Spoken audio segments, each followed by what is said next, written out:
ఉత్తర భారతాన్ని పొగమంచు వీరడం లేదు. మధ్యాహ్నమైనా అటు చలి ఇటు వాయు కాలుష్యం మరింత తీవ్రమవుతోంది. పంజాబ్, హర్యానా, ఢిల్లీ, ఉత్తరప్రదేశ్, ఈశాన్య మధ్యప్రదేశ్ సహా బీహార్ రాష్ట్రాలపై పొగమంచు తీవ్ర ప్రభావం చూపుతోంది. రహదారులపై అతి సమీపంలోని వాహనాలు కూడా కనిపించడం లేదు. ఈ క్రమంలోనే ఢిల్లీకి రెడ్ అలర్ట్ జారీ చేసింది భారత వాతావరణ శాఖ. పలుచోట్ల ప్రమాదాలు కూడా జరుగుతున్నాయి. ఢిల్లీలో ఉష్ణోగ్రతలు గణనీయంగా పడిపోతున్నాయి. ఉదయం 9-10 గంటలకు ఉన్న పరిస్థితే మధ్యాహ్నం కనిపిస్తోంది. చిన్నపిల్లలు, వృద్ధులు చలితో వణికిపోతున్నారు. రాత్రి సమయాల్లో మంటలు కాపుతున్నారు జనాలు. ఢిల్లీని మరోవైపు వాయు కాలుష్యం జనాలను ఉక్కిరిబిక్కిరి చేస్తోంది. స్వచ్ఛమైన గాలి పీల్చుకోలేకపోతున్నారు. అత్యవసరం అయితేనే బయటకు వెళ్తున్నారు జనం.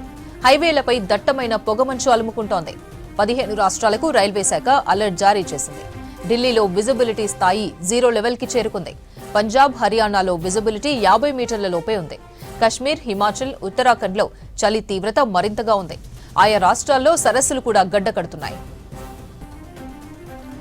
రవాణాకు తీవ్ర అంతరాయం ఏర్పడుతుందని ఇప్పటికే హెచ్చరించింది భారత వాతావరణ శాఖ. ఐఎండీ చెప్పినట్టుగానే మధ్యాహ్నం రవాణాకు తీవ్ర అంతరాయం ఏర్పడింది. ఢిల్లీకి రెడ్ అలర్ట్ ప్రకటించింది ఐఎండీ. ఢిల్లీలో 0 లెవెల్కి పడిపోయింది విజిబిలిటీ. ఢిల్లీ ఎయిర్పోర్ట్లో 129 విమానాలు రద్దయ్యాయి. 500 విమానాలు ఆలస్యంగా నడుస్తున్నాయి.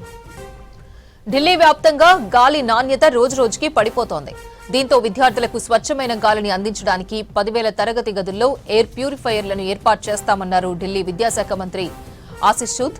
ఢిల్లీలో వాయు కాలుష్య సమస్యను పరిష్కరించడానికి ప్రభుత్వం కట్టుబడి ఉందన్నారు. దశల వారీగా ఎయిర్ ప్యూరిఫైయర్లను ఏర్పాటు చేసేందుకు ప్రభుత్వం నిర్ణయించిందన్నారు. ఇప్పటికే టెండర్లు కూడా పిలిచామన్నారు మంత్రి. ఇదే ఇష్యూకి సంబంధించి మరిన్ని అప్డేట్స్ మదార్ అందిస్తారు. మదార్, ఢిల్లీలో పొల్యూషన్ కండిషన్ ఏంటి? స్టేజ్ లో ఉంది అపర్ణ.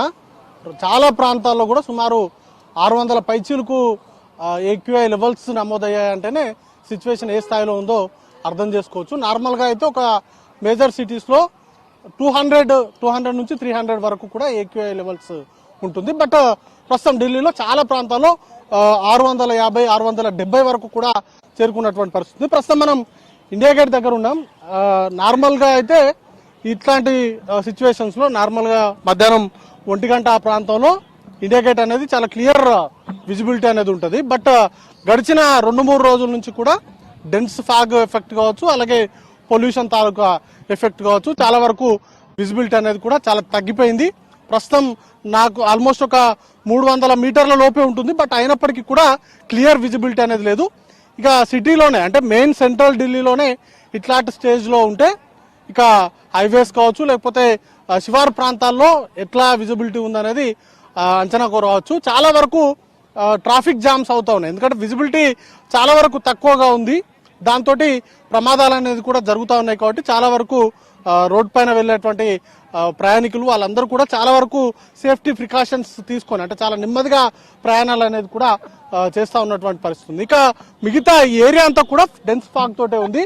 దీని ఎఫెక్ట్ తోటి సుమారు ఉత్తరాదికి సంబంధించి మేజర్గా దీని ఇంపాక్ట్ బీహార్ పైన, ఉత్తరప్రదేశ్, హర్యానా, పంజాబ్, మధ్య ప్రదేశ్లో కూడా కొన్ని ఏరియాస్లో ఇట్లాంటి ప్రస్తుతానికి ఈ డెన్సీ ఫాగ్ సిచ్యువేషన్ ఉంది. ఇక హిమాచల్ కావచ్చు, లేకపోతే జమ్మూ కాశ్మీర్ ఇట్లాంటి ప్రాంతాల్లో నార్మల్గానే వింటర్ సీజన్లో ఇట్లాంటి సిచ్యువేషన్ ఉంటుంది. ఇక ఈ 5-6 రాష్ట్రాలకు సంబంధించి గడిచిన 3-4 రోజుల నుంచి కూడా ఈ డెన్స్ ఫాగ్ తోటి చాలా ఇబ్బందులు అనేది కూడా పడతా ఉంది.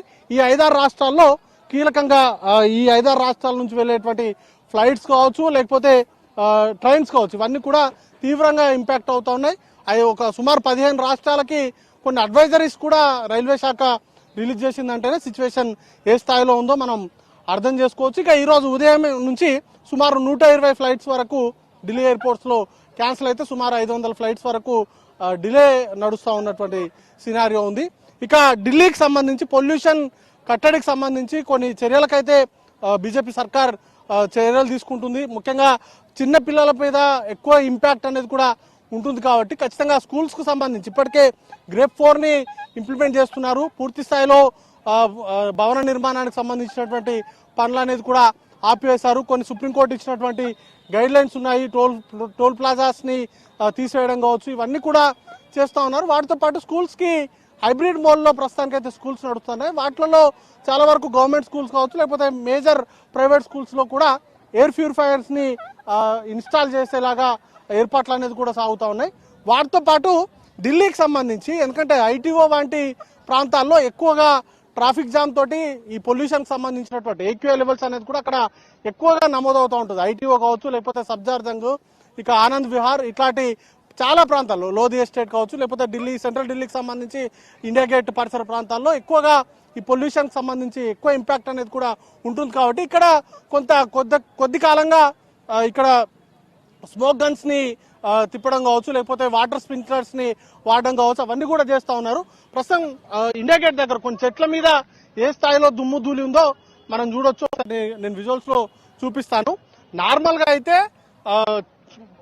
లీవ్స్ అనేది కొంత ఫ్రెష్ గా ఉంటాయి, బట్ 2-3 రోజుల నుంచి కూడా ఈ దుమ్ము ధూళి ఇవన్నీ కూడా పడడం తోటి చాలా దారుణమైనటువంటి పరిస్థితులు. అంటే దుమ్ము గాల్లోకి లేచిన తర్వాత అది అట్మాస్ఫియర్ లో కలవకుండా, ఎందుకంటే ఈ 3-4 నెలలు, ఎందుకంటే నవంబర్ నుంచి ఫిబ్రవరి వరకు కోల్డ్ ఇంపాక్ట్ చాలా ఎక్కువగా ఉంటుంది. ఢిల్లీకి సంబంధించి టెంపరేచర్స్ అనేది కూడా గణనీయంగా పడిపోతూ ఉంటాయి. మధ్యాహ్నం 1 గంట కావస్తుంది, కేవలం 12 డిగ్రీల ఉష్ణోగ్రత మాత్రమే ఉంది. అంటే ఏ స్థాయిలో చలి తీవ్రత ఉందో అర్థం చేసుకోవచ్చు. దీంతో అట్మాస్ఫియర్ లో ఈ నార్మల్ గా వెహికల్స్ నుంచి వచ్చేటువంటి కాలుష్యం కావచ్చు, ఇవన్నీ కూడా అట్మాస్ఫియర్ లో కలవకుండా కేవలం గాల్లోనే ఉంటున్నటువంటి సినారియోస్ ఉన్నాయి. దాంతో ఈ పొల్యూషన్ అనేది కూడా పెరుగుతూ ఉంది. దాన్ని తగ్గించేందుకు చర్యలు తీసుకుంటున్నప్పటికీ దానికి సంబంధించి రోజువారీగా పెరుగుతున్నటువంటి వెహికల్స్ కి సంబంధించినటువంటి మూవ్మెంట్స్ కావచ్చు, లేకపోతే స్టాబుల్ బర్నింగ్, ఎందుకంటే చాలా వరకు స్టాబుల్ బర్నింగ్ తగ్గింది. పంజాబ్ కి సంబంధించి ఆల్మోస్ట్ గతంలో 70-80% వరకు స్టాబుల్ బర్న్ చేసేవారు, బట్ ఇప్పుడు కేవలం 10-15% వరకే స్టాబుల్ బర్న్ చేస్తా ఉన్నారు. ఇక హర్యానా కావచ్చు, యూపీ, ఇట్లాంటి రాష్ట్రాల నుంచి వెహికల్స్ ఎక్కువగా ఢిల్లీకి ఫ్లోటింగ్ అవుతూ ఉంటాయి. వాటి వల్ల కూడా ఈ కాలుష్యానికి సంబంధించి కారణంగా చూపుతున్నారు. కాబట్టి వాటికి సంబంధించినటువంటి వెహికల్స్ మూవ్మెంట్ ని కూడా కంట్రోల్ చేసేందుకు చర్యలు. ఎయిర్ క్వాలిటీ అయితే హజార్డ్నెస్ స్టేజ్ లోనే కొనసాగుతా ఉంది. ఇంకా పొగమంచు కారణంగా అయితే ఫ్లైట్స్ కావచ్చు, ట్రైన్స్ కావచ్చు చాలా వరకు డిలేగా నడుస్తా ఉన్నాయి. అపర్ణ.